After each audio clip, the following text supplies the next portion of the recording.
Hey guys, SD here. So here we are, season finale of Game of Thrones, and wow, was it a doozy. At 81 minutes long, it definitely clocked in at a lot of stuff to take in, but we'll see how well I can recap. I wound up with one, two, three little pages here of notes that I took. So, let's get started, shall we? Like I said, lots to take in. No cold open, just straight to credits.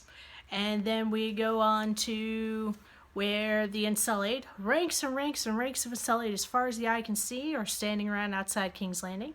And then as they're chilling out there, the Dothraki come riding up around them. Meanwhile, you've got Jaime and Bronn, not Bran. Bran is later, Bronn now.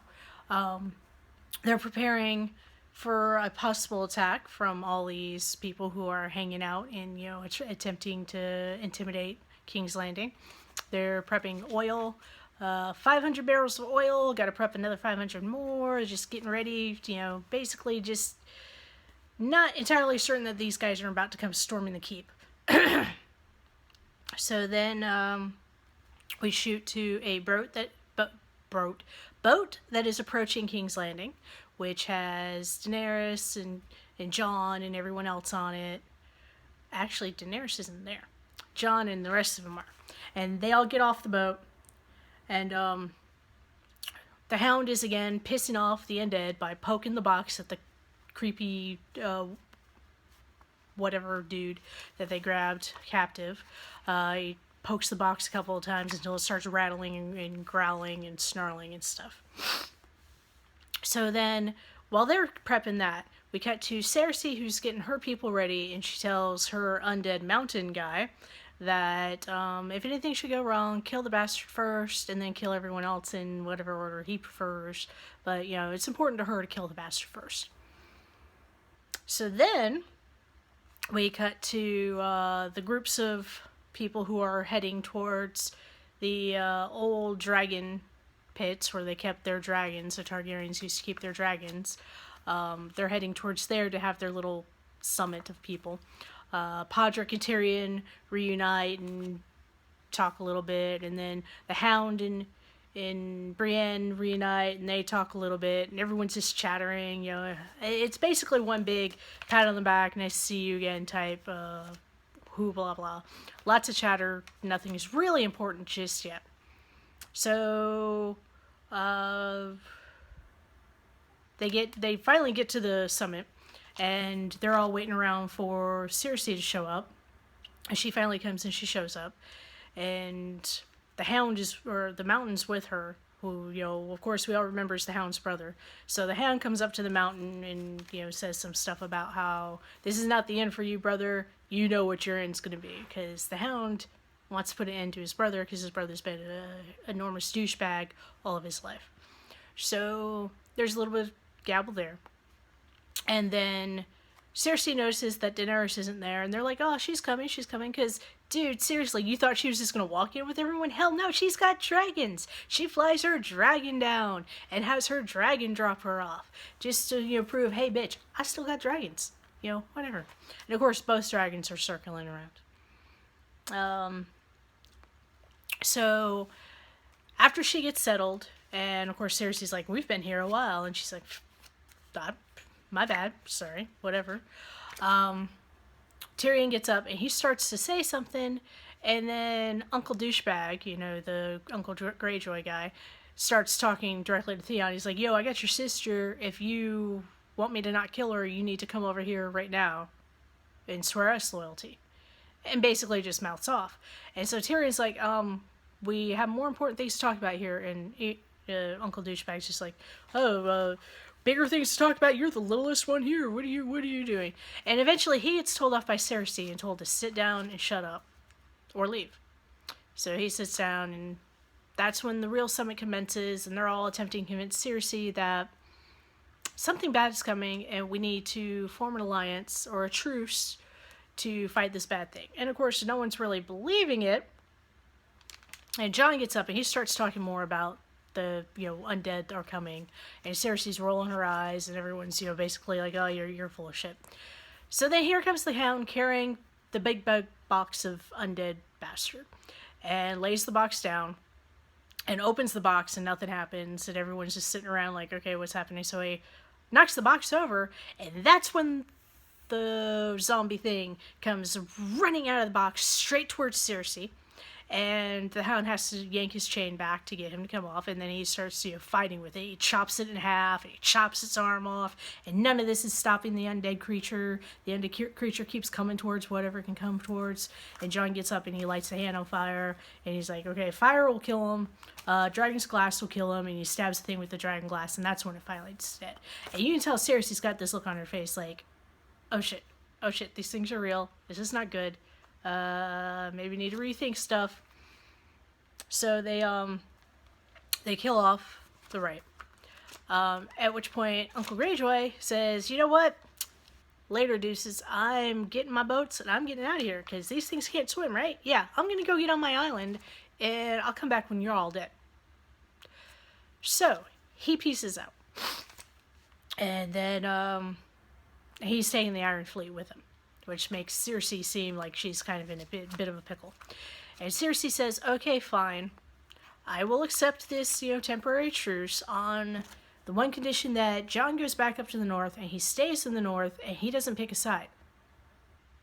And Jon's like, yeah, you know what? I kind of can't do that because I already swore loyalty to Daenerys over here. And everyone's like, mofo, you couldn't lie. You couldn't just pretend like, oh yeah, sure, whatever, I won't pick a side.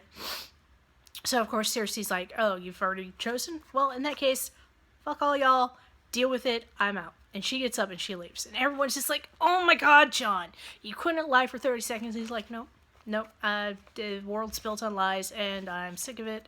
And, nah, I couldn't. So, yeah, Tyrion decides he's going to go try to talk to Cersei, which sounds like a really bad idea. Because as he points out later when he's talking to his brother, it's like, yeah, she's tried to kill him a couple of times that he knows of, so probably not the best thing to do. She's the most murderous person in the room. They encountered Jaime just outside of, Cersei's chambers. Is like, did you try talking to her? And Jaime's like, yeah, until she threw me out. You're going to try talking to her? Good luck. So Tyrion goes in, and they exchange words, because she basically blames Tyrion for the death of all of her family.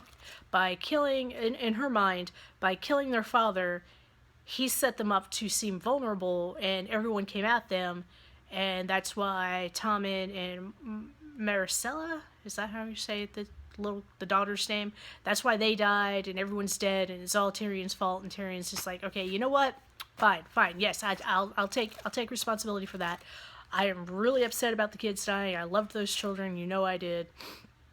And then he finds out Cersei's pregnant. And he's just sitting here like, yeah, okay, you're pregnant. And then we cut back to everyone hanging out.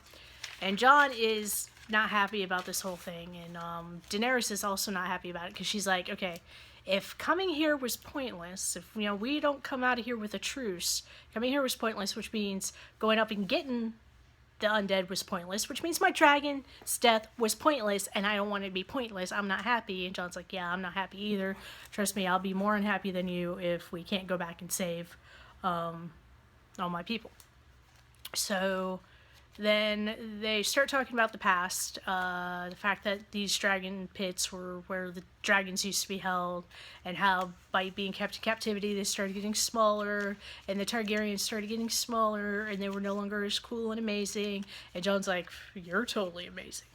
So putting the moves on her, you can tell. And then she starts talking about how she can never have children. He's like, who told you that? She goes, oh, the witch who murdered my husband. And he goes, did she ever consider that maybe she wasn't the most reliable source of information? And she's like, oh, I never really thought about that. So, maybe Dany can have kids. We don't know yet. So then, Tyrion comes back, and shortly after he returns, Cersei returns, and she's like, okay, fine. My armies will not retreat back here to King's Landing. They will march with you guys up north. We will all fight alongside each other. And I want you guys to remember, when we finish, that I came and helped, no strings attached. later. So that makes everything seem good. So then we cut up to Sansa, who is talking with Littlefinger, and Littlefinger's doing his usual sleazy, oh, I hate this guy bit, where, he's like, okay, so do you really think you can trust your sister? I mean, I like to play this game where we think of what's the worst thing this person can want to do, and how would this thing benefit them, and why would they want to do all these terrible things? It basically walks Sansa through rationalizing why Arya would want to kill Sansa in order to become Lady of the North. So, just really, really sleazy stuff. So then we cut from there, because Sansa's all, talking about, yeah, we're going to have to do something about Arya. And we cut from there back to the Daenerys team, who are making all their plans, and they're like, okay, so we're going to have to go from here to here, and then we're going to have to take a boat up here, and, hey, Dany, are you sure you don't want to just fly there?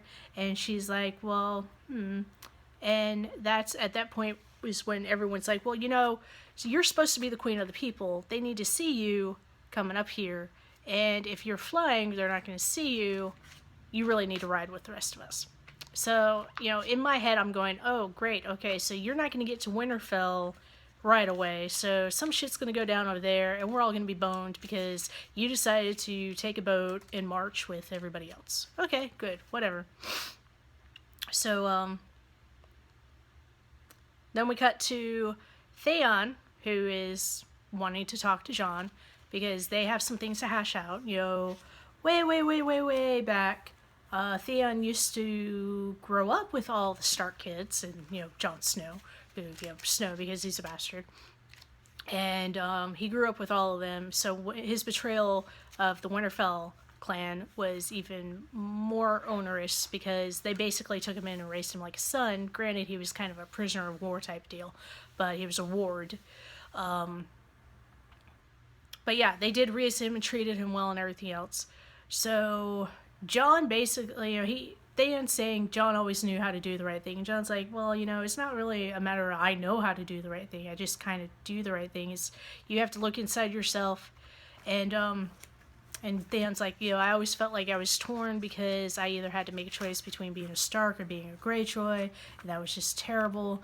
And Jon basically lays it out like this. Look, you're both. You are both a Stark and a Greyjoy. You don't have to make a choice. You can do the right thing. Which gives Theon that inner strength to do the right thing. So, he decides he's going to go save his sister. And he goes to confront his people who had come with him, they're all getting ready to go find an island to hide out on. And he's like, look, we all followed my sister Yara. We chose her to be queen. We followed her here. We need to go save her. And whoever's leading this little rabble is like, yeah, no, we're not going to do that. And Theon's like, yeah, we are. And he goes, okay, fine. So they start fighting, and the dude's just bitch slapping, punching, and knocking Theon around. But, Theon, back when he was Reek, he took a lot of blows, and he kept coming back up. So he keeps getting back up, despite the guy constantly telling him that that if you get up again, I'm going to kill you. Theon keeps getting up. So finally, he goes to kick Theon in the crotch. Bam! Right square between the legs. And Theon's just kind of like, that's funny. Kicks him a couple more times, still no reaction. And I guess it freaked him out enough where Theon's able to get the better of him, knock him down, beat the snot out of the dude, and then convince the rest of the guys to, okay, we're going to go save Yara now. So it's like, yay, we're going to go save my sister who's only captured because I ran away. Anyway, I guess in a way it was good that he got his winky cut off, because, he's now able to take crotch shots. So then Sansa has Arya brought to the Great Hall, and they show up in the Great Hall, and there's all these guards and everything else around. And Arya's brought into the center, and Sansa's sitting there, and Bran is sitting there, and Littlefinger's over to the side, being his little sleazy little self. And Arya looks around at all these guards, and she's like, okay. And she looks at Sansa, and she's like, you really want to do this? And Sansa's like, yes. So Arya's like, okay, let's do this. So Sansa goes, you are here to be accused of murder and treason. How do you answer these accusations, Lord Baelish? I swear to God, I squealed and cheered, and basically the whole time, Arya and Sansa have been working together to play Baelish. They knew all along that he was trying to get the two of them to split up, and she accuses him of murdering her aunt by throwing her out the moon door. He accuses him of murdering their uncle by poisoning him and convincing the Starks that it was the Lannisters who killed him, and therefore starting the whole whole chain of events that screwed everybody over, and therefore getting their father killed and everything else. And he's like, you guys got no proof. No one was there. There's no proof. And Bronn's like, I was there. I saw it.